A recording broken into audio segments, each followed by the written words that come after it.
सभी बंधुओं को प्रणाम। आशा करता हूँ कि आप सभी कुशल मंगल होंगे, स्वस्थ होंगे और तंदुरुस्त होंगे।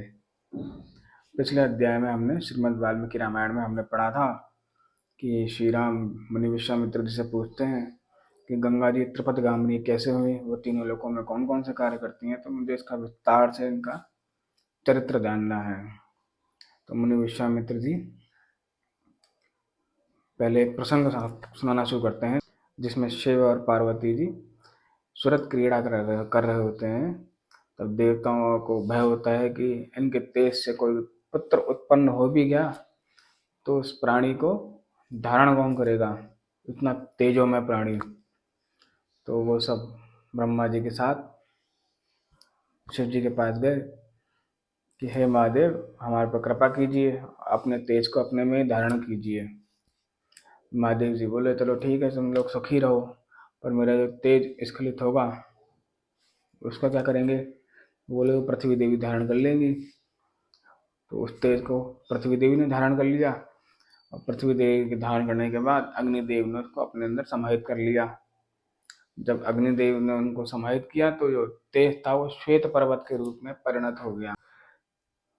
तत्पश्चात उसी के पीछे एक वन उत्पन्न हुआ सरकंडों का। उसी वन में कार्तिकेय जी की उत्पत्ति हुई।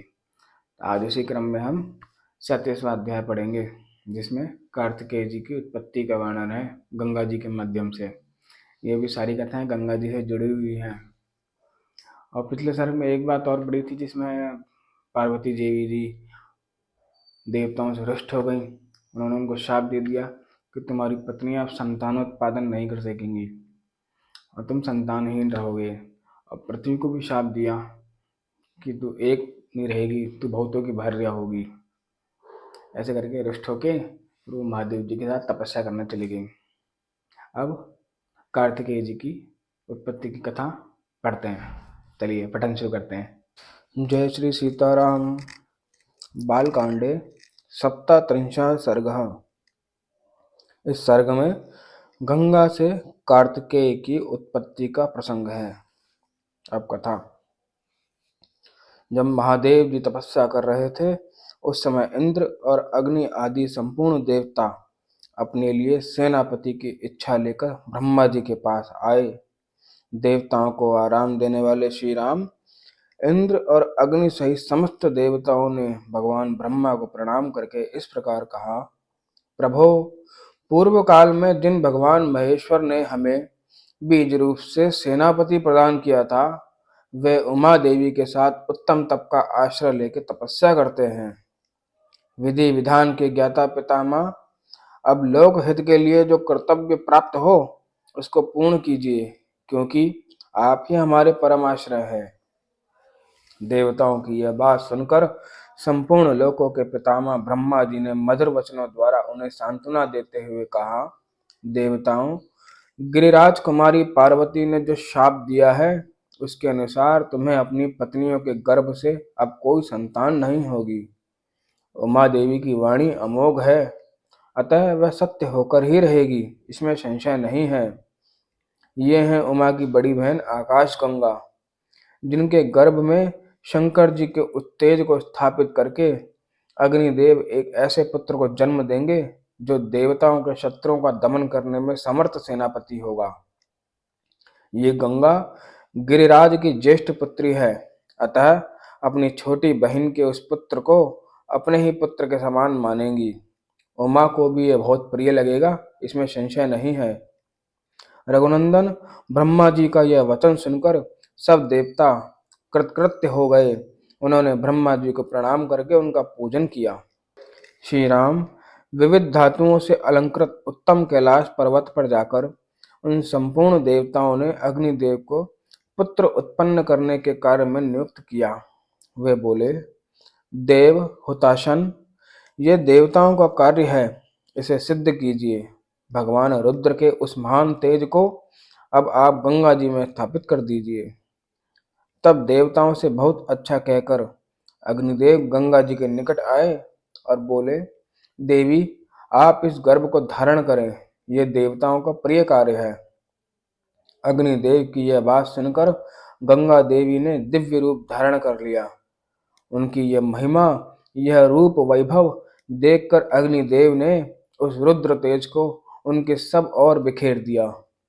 रघुनंदन, अग्निदेव ने जब गंगा देवी को सब ओर से उस रुद्र तेज द्वारा अभिषिक्त कर दिया, तब गंगा जी के सारे स्रोत उससे परिपूर्ण हो गए। तब गंगा ने समस्त देवताओं के अग्रगामी अग्निदेव से इस प्रकार कहा, देव, आपके द्वारा स्थापित किए गए इस बढ़े हुए तेज को धारण करने में मैं असमर्थ हूँ। इसकी आंच से जल रही हूँ और मेरी चेतना व्यथित हो रही है। तब संपूर्ण देवताओं के भविष्य को भोग लगाने वाले अग्निदेव ने गंगा देवी से कहा, देवी, हिमालय पर्वत के पार्श्व भाग में इस गर्भ को स्थापित कर दीजिए। निष्पाप रघुनंदन, अग्नि की यह बात सुनकर महातेजस्विनी गंगा ने उस अत्यंत प्रकाशमान गर्भ को अपने स्त्रोतों से निकालकर यथोचित स्थान में रख दिया। गंगा के गर्भ से जो तेज निकला वह तपाए हुए जाम्बुनद नामक स्वर्ण के समान कांतिमान दिखाई देने लगा। गंगा स्वर्ण में मेरुगिरी से प्रकट हुई है, अतः उनका बालक भी वैसे ही रूप रंग का हुआ। पृथ्वी पर जहाँ वह तेजस्वी गर्भ स्थापित हुआ, वहाँ की भूमि तथा प्रत्येक वस्तु सुवर्णमयी हो गई। उसके आसपास का स्थान अनुपम प्रभा से प्रकाशित होने वाला रजत हो गया। उस तेज की तीक्ष्णता से ही दूरवर्ती भूभाग की वस्तुएं तांबे और लोहे के रूप में परिणत हो गई। उस तेजस्वी गर्भ का जो मल था, वही वहां रांगा और सीसा हुआ। इस प्रकार पृथ्वी पर पड़कर वह तेज नाना प्रकार के धातुओं के रूप में वृद्धि को प्राप्त हुआ।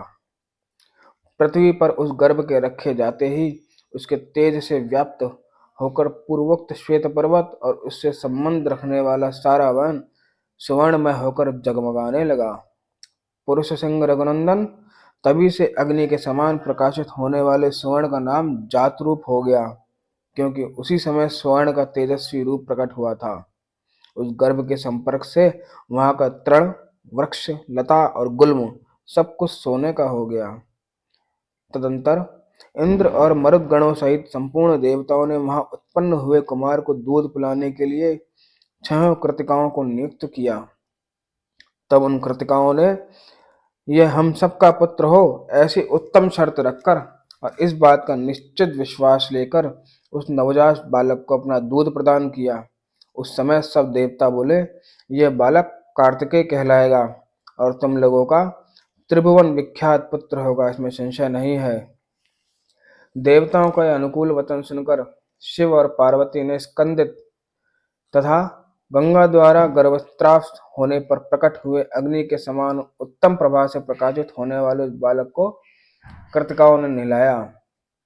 कुकुस्त कुलभूषण श्री राम, अग्नितुल्य तेजस्वी महाबाहु कार्तिकेय गर्भस्राव काल में स्कंदित हुए थे, इसीलिए देवताओं ने उन्हें स्कंद कहकर पुकारा। तदंतर कृतिकाओं के स्तनों में परम उत्तम दूध प्रकट हुआ। उस समय स्कंद ने अपने 6 मुख प्रकट किए और उन 6 का एक साथ ही स्तनपान किया। एक ही दिन में दूध पीकर उस सुकुमार शरीर वाले शक्तिशाली कुमार ने अपने पराक्रम से दैत्यों की सारी सेनाओं पर विजय प्राप्त करी। तत्पश्चात अग्नि आदि सब देवताओं ने मिलकर उन महातेजस्वी स्कंद का देव सेनापति के पद पर अभिषेक किया। श्री राम, ये मैंने तुम्हें गंगा जी के चरित्र को विस्तार पूर्वक बताया है, साथ ही कुमार कार्तिकेय के जन्म का प्रसंग भी सुनाया है, जो श्रोता को धन्य एवं पुण्यात्मा बनाने वाला है।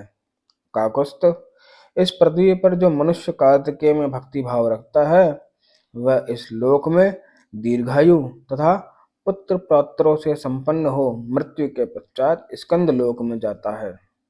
इस प्रकार श्री वाल्मीकि निर्मित आर्ष रामायण आदि काव्य के बालकांड में 37वां सर्ग पूरा हुआ। धन्यवाद।